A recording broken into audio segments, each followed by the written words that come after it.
Grüß euch, liebe Zuseher.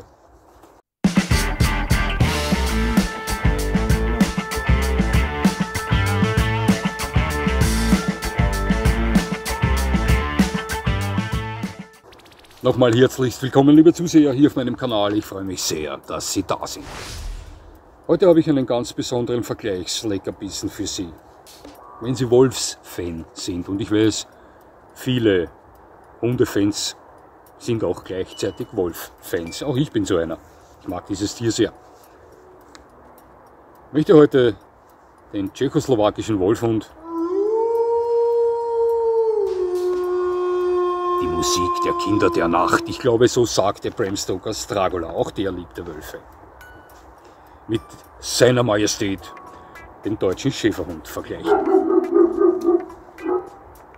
Das ist schon eher ein Sound, der uns vertraut ist, möchte ich behaupten. Und wie bin ich auf dieses Video gekommen? Das ist eine interessante Geschichte, die ich Ihnen gleich erzählen werde. Doch vorerst, der deutsche Schäferhund stellt mit Sicherheit die Hunderasse dar, mit welcher ich in meinem Leben am meisten zu tun gehabt habe, ganz sicher. Anders sieht das beim tschechoslowakischen Wolfhund aus, denn da kannte ich genau einen Rüden. Und der war damals 10, 12 Wochen alt, den kannte ich nicht lange. Mein restliches Wissen über diese Hunderasse erlangte ich durch Gespräche mit Besitzern auf diversen Hundeshows, natürlich auch über Lektüren. Ich habe einen guten Freund und ehemaligen Arbeitskollegen, der regelmäßig seine Verwandtschaft in der USA in Montana besucht. Er hat mir schon vor einigen Monaten von einem Herrn erzählt, der einen Bekannten seiner Familie dort darstellt, ein erfolgreicher Kleinunternehmer mit herrlichem Grundstück und Haus, der über mehrere Hunde verfügt, also der mehrere Hunde besitzt, ein großer Hundefan sein soll. Ja, dachte mir toll, aber vergaß das dann wieder. Vor etwa 2 Monaten hatten wir ein längeres Gespräch miteinander am Telefon, mein Bekannter und ich, und er sagte mir, er weiß mittlerweile, welche Hunde dieser Herr besitzt. Mr. Novak, ein erfolgreicher Kleinunternehmer in Montana in der USA, besitzt seit vielen Jahren schon gleichzeitig tschechoslowakische Wolfhunde und deutsche Schäferhunde nebeneinander. Aktuell sind es 3 tschechoslowakische Wolfhunde und 3 deutsche Schäferhunde. Jetzt wurde ich hellhörig. Ich bin ein Fan des deutschen Schäferhundes schon immer gewesen. Für mich zählt er zur absoluten Nummer 1. Für mich ist er der unangefochtene König der Hunde. Aus verschiedensten Gründen der perfekte Allrounder. Wunderschön. Noch dazu. Auch die Wolfhunde gefallen mir sehr gut. Egal, Saarlos Wolfhund oder tschechoslowakischer Wolfhund. Es gibt noch einige andere Wolfhunde. Das sind wunderschöne Hunde. Doch stehe ich generell diesem Trend Wolf-Hund-Hybride oder Wolf-Hund-Mixe eher skeptisch gegenüber. Sie wissen, die meisten von Ihnen wissen, dass das zumeist nicht unbedingt einfache Tiere sind und völlig anders funktionieren als der typische Haushund. Aber speziell in den Staaten ist es ja so, dass fast täglich eine neue Wolfhund- oder Wolfshunde-Rasse das Licht der Welt erblickt. Da gibt es Lycan Wolfdogs, Lycan Shepherds und so weiter. Die wachsen dort aus der Erde wie die Blumen und genauso ihre Fans. Denn schnell gibt es da mal jemanden, der sich eine Wildnis mit nach Hause nehmen möchte, etwas zu romantisch denkt in diese Richtung und dann den Schirm aufhat, weil er mit diesem Vollblut-Raubtier hochintelligent noch dazu nicht zurechtkommt. Ist so, ja. Doch Saarlos Wolfhund und tschechoslowakischer Wolfhund gehören schon zu den eher gefestigten Hunden mit hohem Wolfsanteil im Blut, möchte ich behaupten. Wunderschöne Hunde. Ja, ich fasste den Beschluss, Mr. Novak, greetings Mr. Novak, ein E-Mail zu schreiben und ihn darum zu bitten, mir doch etwas Info zukommen zu lassen über diese Hunde. Ich habe ihn nicht gedrängt, ich erzählte ihm vorher von meinem Kanal, von meinen Vergleichsvideos und habe ihm da eine Liste geschickt. Sie wissen schon, die Kategorien, welche ich immer miteinander vergleiche in meinen Vergleichsvideos, und bat ihm, ja, mir diese, wenn er Zeit hat, ja, mir die Unterschiede der beiden Hunde zu erklären, mir Info diesbezüglich zu geben. Ich machte keinen Druck, sagte, man sollte sich keinen Stress machen. Es geschah 3 Wochen gar nichts. Und dachte mir, er hat mich schon vergessen. Oder, weiß ich nicht, hat er keine Zeit gehabt. Legte das zur Seite. Doch vor einigen Tagen erreichte mich ein E-Mail von Mr. Novak mit, ja, ihre Information. Und ich muss zugeben, ich bin etwas stolz auf meine Recherche diesbezüglich, die in diesem Fall auf diesem Kanal jetzt mal einzigartig ist und eine sehr hohe Dichte vorweist, möchte ich sagen. Denn was kann Ihnen Besseres geschehen, als über 2 Hunde zu berichten oder ein Vergleichsvideo über 2 Hunde zu machen und hier aus erster Hand Information zu erhalten von einem Menschen, der schon seit Jahren mit beiden Hunderassen zusammenlebt. Ne? Ja.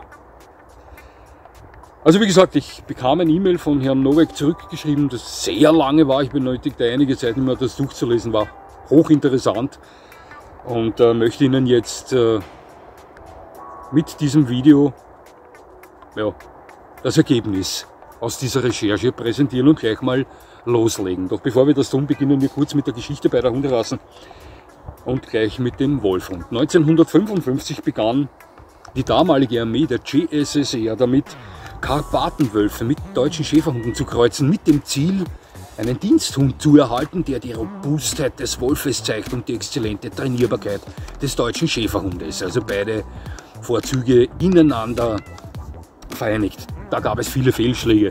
Die meisten dieser Hunde waren entweder extrem fluchtbereit oder überaggressiv. Doch über mehrere Generationen mäßigte sich das Ganze und schlussendlich war der tschechoslowakische Wolfhund noch für viele Jahre im Einsatz als Diensthund bei der Armee der GSSR. Seit 1999 ist dieser fantastische und schöne Hund vom FC als Hunderasse offiziell anerkannt. Das Ganze war jetzt etwas kurz zusammengefasst. Dasselbe tun wir beim Schäferhund, bei seiner Majestät. Ja, der entstammt Hüte- und Treibhunden, die auch immer die Aufgabe hatten, das Hab und Gut ihrer Besitzer zu beschützen, zu bewachen.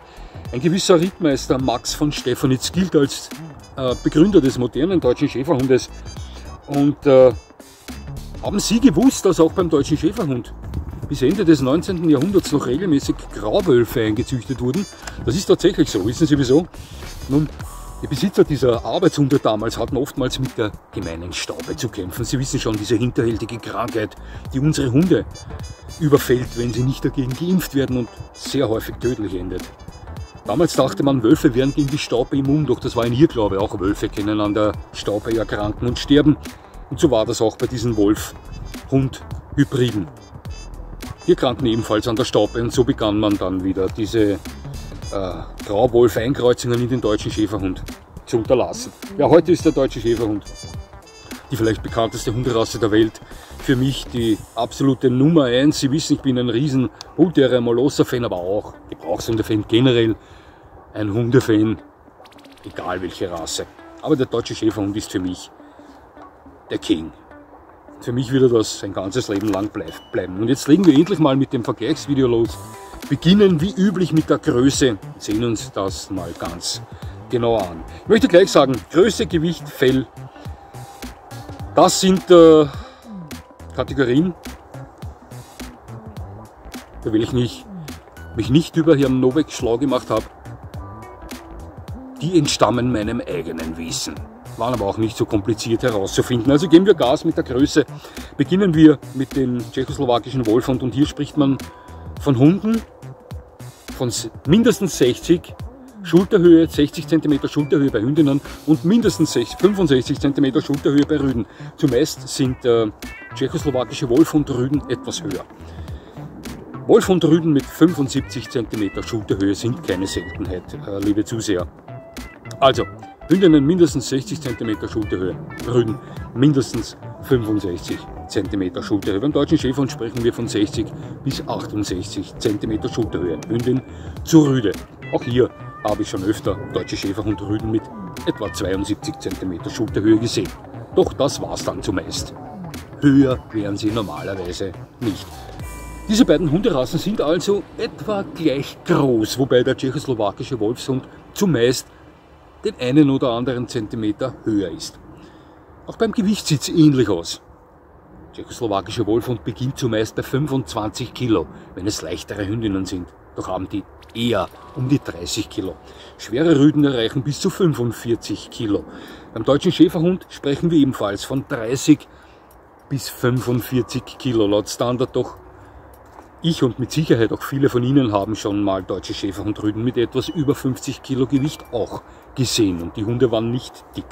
Also, wir haben hier zwei etwa gleich große Hunde mit leichten Vorteilen in der Schulterhöhe für den tschechoslowakischen Wolfhund und etwa gleich schwere Hunde, wobei der deutsche Schäferhund zumeist einige Kilos schwerer ist.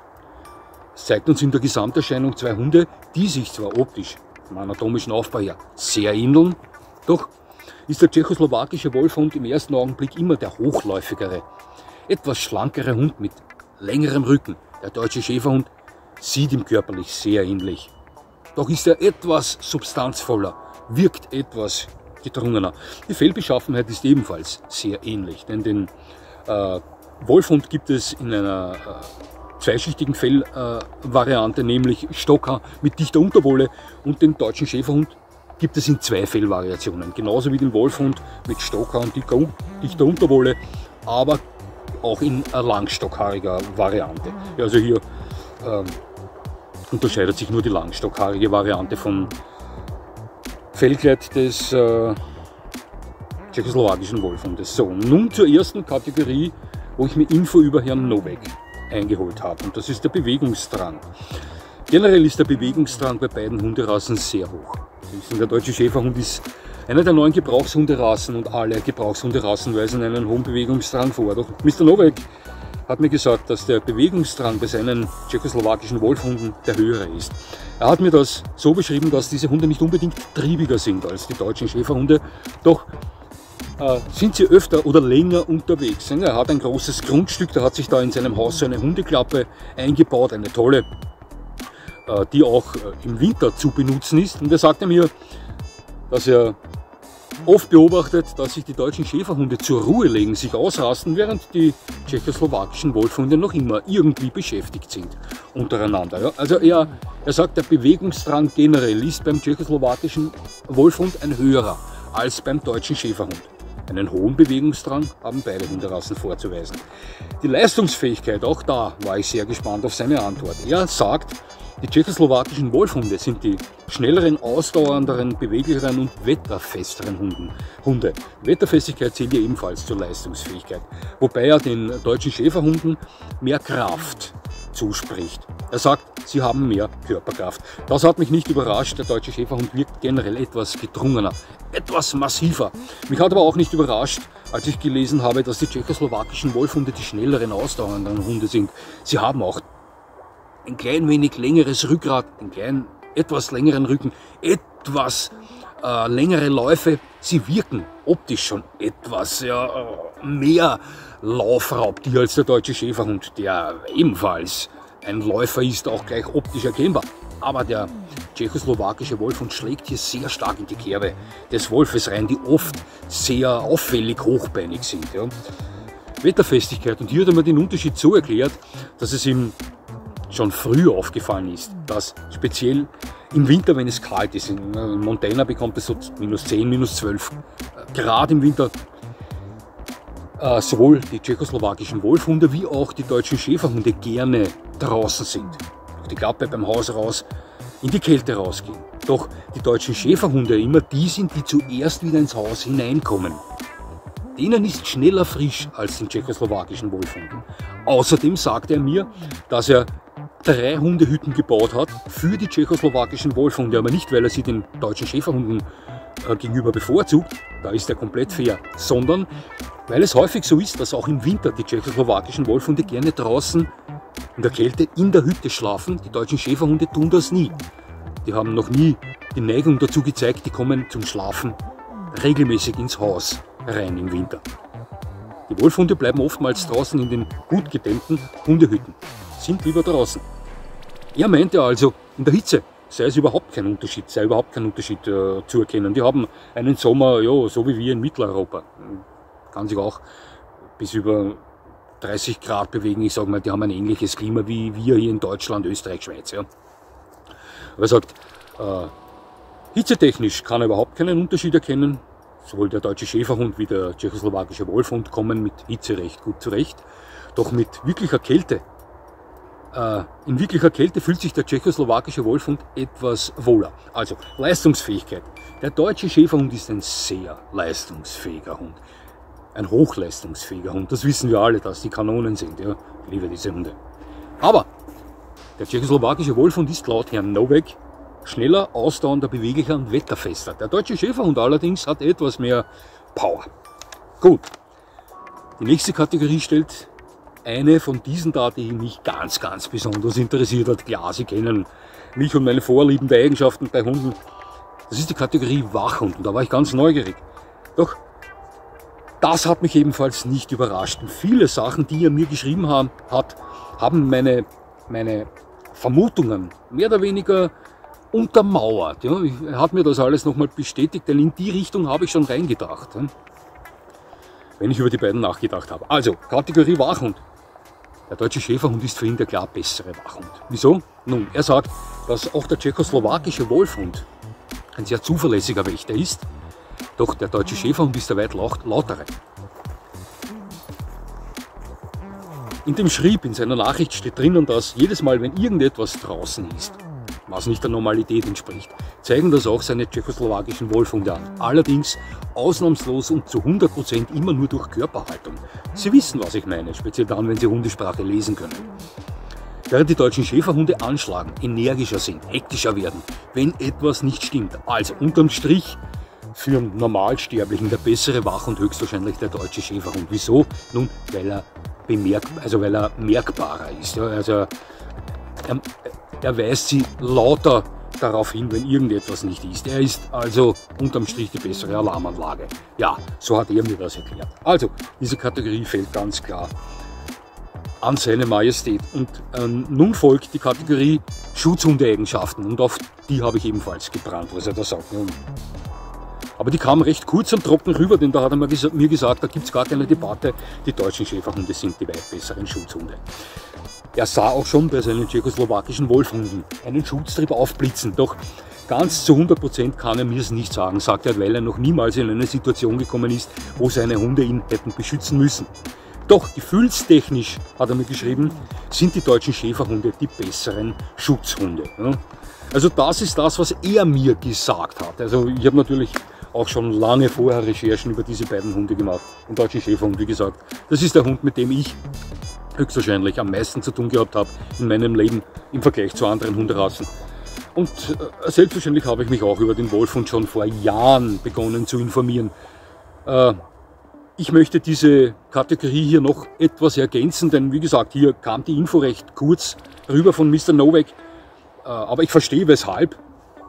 Ich weiß, dass der deutsche Schäferhund der perfekte Schutzhund sein kann und mit Sicherheit zu den besten Schutzhunderassen auf der Welt gehört. Davon bin ich überzeugt, der Hund ist kontrollierbar, der Hund hat einen starken Schutztrieb. Er ist stark, er ist schnell, was soll ich Ihnen sagen? Zählt mit Sicherheit zu den 10 besten Schutzhunden auf der Welt. Ich weiß, dass der tschechoslowakische Wolfhund bei der Armee der CSSR hervorragende Schutzarbeiten hingelegt hat und auch heute noch auf einem oder anderen Abrichteplatz hinlegt. Ich weiß ja, dass mit diesen Hunden bis heute auf Abrichteplätzen gearbeitet wird. Ja. Aber ich bin auch davon überzeugt, dass er den Level des Schutzhundes, wie ihn der deutsche Schäferhund inne hat, nicht erreichen kann. Ja. Davon bin ich überzeugt. Ja. Und damit möchte ich diese Kategorie jetzt hier abschließen. Nun zur Trainierbarkeit. Und hier habe ich wieder etwas mehr Info bekommen von Herrn Novak. Und hier sagt er, das hat mich nicht überrascht, dass seine Schäferhunde exzellent zu trainierende Hunde sind. Bei den tschechoslowakischen Wolfhunden meinte er, sie sind ebenfalls sehr gut zu trainieren, doch klappt es bei ihnen manchmal eine Woche toll und dann klappt es eine Woche überhaupt nicht. Also manche Dinge, die sie gelernt haben, führen sie eine Woche lang in perfekter Art und Weise aus, wie es die deutschen Schäferhunde auch tun.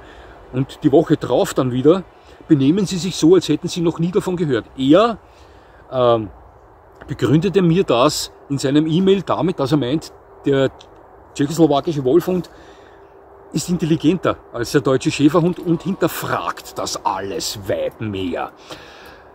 Mr. Novak, hier laufe ich nicht ganz konform mit ihm, denn ich möchte sagen, oder ich bin der Meinung, dass der tschechoslowakische Wolfhund vielleicht nicht der intelligentere Hund ist als der deutsche Schäferhund, ja, der hochintelligent ist. Also hatte schon mit deutschen Schäferhunden zu tun, mit denen können Sie sprechen, die verstehen jedes Wort von Ihnen. Ja, und ja, aber Sie wissen, was ich meine. Sondern ich glaube, ja, Mr. Novak ist der Spezialist, ich nicht, aber ich glaube, dass der tschechoslowakische Wolfhund eine etwas andere Art von Intelligenz hat. Ja, einfach anders denkt, aber ob er intelligenter ist, ja, weiß ich nicht. Mr. Novak meint das. Sicher ist allerdings, er sagt, dass es sehr auffällig ist, man erkennt sehr leicht, dass der tschechoslowakische Wolfhund über viele Dinge nachdenkt, ja, ob die einen Sinn haben. Der hinterfragt das. Ja. Wieso soll ich das jetzt tun? Wieso ist das? Und so weiter. Beim deutschen Schäferhund sagt er, ist es so, und das wissen wir alle, wenn der mal was gelernt hat, wenn der was trainiert ist, wenn der eine positive Reaktion ihrerseits diesbezüglich bekommen hat, dann tut er das zu 99,9% auch immer unter allen Umständen. Das ist nun mal eine dieser Eigenschaften, dieser Will to Please des deutschen Schäferhundes, welcher ihn auch so fantastisch für mich macht. Ja. Also, Trainierbarkeit in allerhöchstem Maße vorhanden beim deutschen Schäferhund, wundert uns alle nicht. Manchmal sehr gut beim tschechoslowakischen Wolfhund, der auch einen ziemlichen Dickkopf haben kann. Stubborn, hat er mal gesagt. Aber bei weitem nicht derartig zuverlässig trainierbar wie der deutsche Schäferhund. Ja. Und jetzt zur letzten Kategorie, bevor ich zu meiner persönlichen Meinung komme, zur allgemeinen Haltung.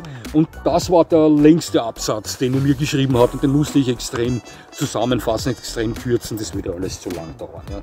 Schauen Sie, er sagte mir generell, wenn es um Zuneigung, ums Benehmen gegenüber den anderen Familienangehörigen im Haushalt geht, nehmen sich beide Hunde überhaupt nichts. Sowohl die Wolfhunde wie auch die deutschen Schäferhunde, hat er mir gesagt, holen sich ihre Streicheleinheiten, sind liebevoll zu Hause. Und was sie noch beide sind, und das hat mich beim deutschen Schäferhund gewundert, wie gesagt, er hat 3, sowohl von dieser Rasse als auch von dieser Rasse, war, dass sie sehr ruhig zu Hause sind und fast nicht zu spüren sind. Und das hat mich beim Wolfhund eigenartigerweise weniger überrascht, denn ich weiß, dass diese Hunde im Ruhezustand oftmals richtig stoisch wirken, elegant, ruhig wirken. Ne?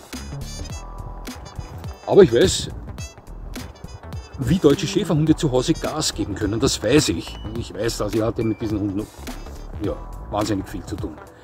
Es kann aber leicht sein, ja, das hat er mir nicht geschrieben, das ist meine Vermutung, dass sich hier die deutschen Schäferhunde diese Ruhe etwas abkupfern von den Wolfhunden, hier etwas davon annehmen. Ja. Denn scheinbar nehmen die Wolfhunde diese Hektik, die der deutsche Schäferhund zu Hause zeigen kann, ja, nicht von den Schäferhunden an. Also hier dürften die deutschen Schäferhunde sich diesbezüglich etwas an den Wolfhunden orientieren. Das war eine Sache, die mich überrascht hat, wie er mir gesagt hat, dass beide Hunderassen zu Hause sehr angenehm und eigentlich nicht zu spüren sind. Im Haus drin. Ja.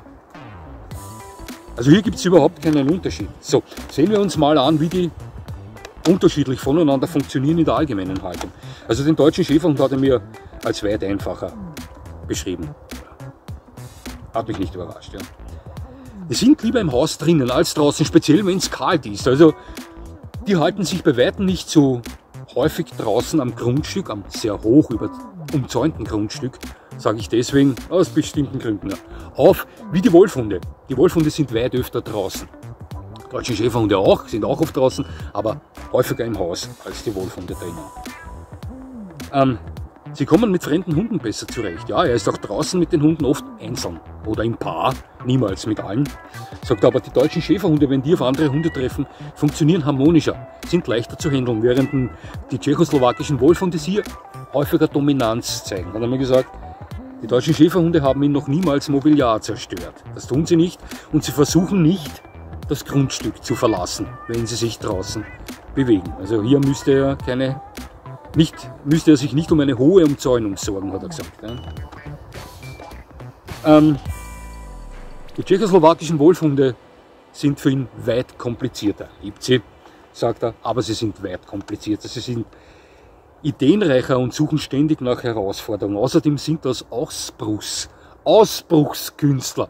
Und wegen den Wolfhunden hat er einen derartig hohen Zaun um sein Grundstück gezogen.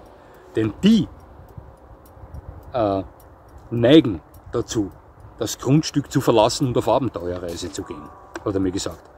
Das weiß ich, das habe ich schon sehr häufig gelesen. Außerdem haben sie ihn schon das eine oder andere Mal Mobiliar zerstört. Auch hier weiß ich, dass diese Hunde dazu neigen, das zu tun, wenn ihnen langweilig wird. Die tschechoslowakischen Wolfhunde sind lieber draußen am Grundstück als im Haus drinnen. Auch die gehen ins Haus rein, schlafen auch sehr häufig im Haus drinnen. Doch, die haben ihre 3 Hundehütten draußen, die nutzen sie häufiger als Schlafplatz, als das Haus. Sowohl im Winter wie auch im Sommer. Also generell, sagt er, ist der deutsche Schäferhund der weit unkompliziertere Hund, leichter zu führen, angenehmer anderen Hunden gegenüber, der nicht zu viel zu Hause kaputt macht, nicht dauernd streunern gehen möchte. Während der tschechoslowakische Wolfhund, der Hund ist der, den schneller mal langweilig wird, der schneller mal auf irgendwelche Abwechslungssuche geht oder das Grundstück verlassen möchte, um da durch die Wildnis zu ziehen, der mit anderen Hunden nicht so gut zurechtkommt und ja, der generell etwas komplizierter ist. Liebe Zuseher, ich möchte Ihnen jetzt meine Meinung zu diesen beiden Hunden präsentieren und sage, ja ganz klar, schauen Sie, wirklich überrascht hat mich die Information oder der Inhalt der Information, welche ich von Mr. Nowak bekommen habe, nicht. Dennoch habe ich mich wahnsinnig darüber gefreut. Es war eine Bestätigung meiner Vermutung, dichte Information, ja, und für mich höchst wertvoll von einem Herrn wie Mr. Nowak, der schon jahrelang im Besitz beider Hunderassen ist und hier natürlich weiß, wovon er spricht. Ja, also meine Meinung zu diesen beiden Hunden ist, schauen Sie, der deutsche Schäferhund ist der typische und 100%ige Hund. Das wissen wir alle. Das ist ein Hund, wie er einen darstellt, wie ihn sich der moderne Mensch heutzutage vorstellt. Ein Hund, der einen hohen Will to Please zeigt, ein toller Familienhund, der nicht allzu kompliziert ist oder eigentlich überhaupt nicht kompliziert ist. Wenn man ein wenig Händchen für Hund hat, dann ist die Erziehung eines deutschen Schäferhundes überhaupt keine Hexerei. Das wissen wir alle. Es ist ein herrlicher Hund, wunderschön, hochintelligent, höchst trainierbar, ausgestattet mit extremen Wach- und Schutztrieb, höchst leistungsfähig. Ja, was soll ich Ihnen sagen? Ein Top-Familienhund. Für mich die unangefochtene Nummer 1 auf der ganzen Welt, der König aller Hunde. Da geht für mich nichts drüber. Ich bin ein treuer Gefolgsmann dieses Hundes. Ja, beim tschechoslowakischen Wolfhund sieht es für mich etwas anders aus. Das ist ein Hund für Kenner. Ein Hund für, ja, schauen Sie, diese Hunde sind oftmals sehr urtümlich. Das sind Tüftler, Ausbruchskönige, Hunde, denen schnell mal langweilig wird, Hunde, die nicht leicht ans Alleinebleiben zu gewöhnen sind. Schauen Sie, ich kannte einen tschechoslowakischen Wolfhund im Besitz einer Freundin meiner Tochter. Die haben uns mal im Haus meiner Eltern besucht. Meine Eltern hatten vorm Eingang zum Grundstück eine Schotterfläche, da war ein Stück Schatten. Die kamen mit dem Auto heran, parkten sich ein, stiegen aus. Es hatte an diesem Tag weit über 30 Grad Hitze. Dieser 10 Wochen alte tschechoslowakische Wolfhund tat dann was in der Form, wie ich es noch nie bei einem Hund in diesem Alter gesehen habe. Der ging schnurstracks in diesen Schatten hin, grub sich eine Grube in den Schotter und legte sich, um sich zu kühlen, mit dem Bauch in diese Grube hinein. Eine Sache, die ich bei Hunden in diesem Alter noch nie gesehen habe. Also ziemlich urtümlich wölfisch funktionierte dieser Hund generell. Ja. Hatte der Charaktereigenschaften vorzuweisen, die mich, wenn es um Urtümlichkeit ging, sehr beeindruckt haben. Ist schwer zu erklären, ich weiß nicht, wie ich Ihnen das sagen soll. Ich sagte ihr damals, ob sie sich auch anständig informiert hat über diese Rasse. Sie meinte damals, nein, musste sie nicht, denn ein Hund ist so wie jeder andere auch. Nun, ich glaube mit 8 oder 9 Monaten, als dieser Hund 8 oder 9 Monate alt war, hat sie ihn hergegeben, weil er ihr die ganze Wohnung zerstört hat. Ja, manche Leute sind diesbezüglich nicht belehrbar. Ist so. Schauen Sie, das ist ein Exot, aber ein gefestigter Exot. Mit Sicherheit kein Hund für jedermann.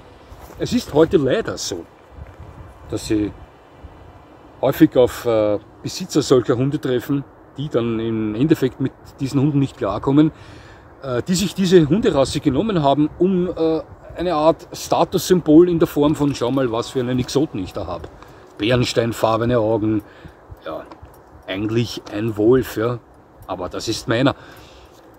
Nicht alle, also es gibt viele Wolfhunde-Fans, die das aus vernünftigen Gründen tun, die auch ein Händchen für diese Hunde haben. Also optimale, perfekte Besitzer darstellen. Vielleicht sind ja Sie so einer. Also Sie verstehen schon, was ich meine. Ja, es ist mit Sicherheit kein einfacher Hund. Also ein Hund, so ein typischer, ich muss den hergeben, denn ich kam nicht mehr mit ihm zurecht, Hund. Wissen Sie, was ich meine? Also, schauen Sie,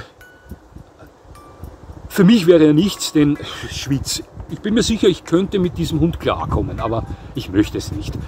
Ich will mir es manchmal nicht zu schwierig machen. Wieso soll ich mir es zu anspruchsvoll machen, ja, wenn es etwas leichter auch geht? Schauen Sie, wenn ich unbedingt einen Hund haben möchte, der dem Wolf derartig ähnlich sieht, wie es der tschechoslowakische Wolfhund tut, erreicht für mich ein wolfsgrauer deutscher Schäferhund auch. Ja. Genauso schön sieht einem Wolf auch ähnlich, aber ist ein 100%iger Hund, der weit einfacher ist. Ja. Und da sind wir uns mit Sicherheit einer Meinung, dass der deutsche Schäferhund im Normalfall der weit einfachere Hund ist. Ja. Also, ich würde mich jederzeit für den deutschen Schäferhund entscheiden, obwohl mir auch der tschechoslowakische Wolfhund wahnsinnig gut gefällt. Ja, liebe Zuseher, wie gesagt, ein Video, welches auf einer Art Recherche basiert, wie es für mich das erste Mal war. Ich bin etwas stolz diesbezüglich, das getan zu haben, weil, wie gesagt, die Information, die ich daraus erhalten habe, viel an Dichte enthält. Ich möchte mich noch kurz mal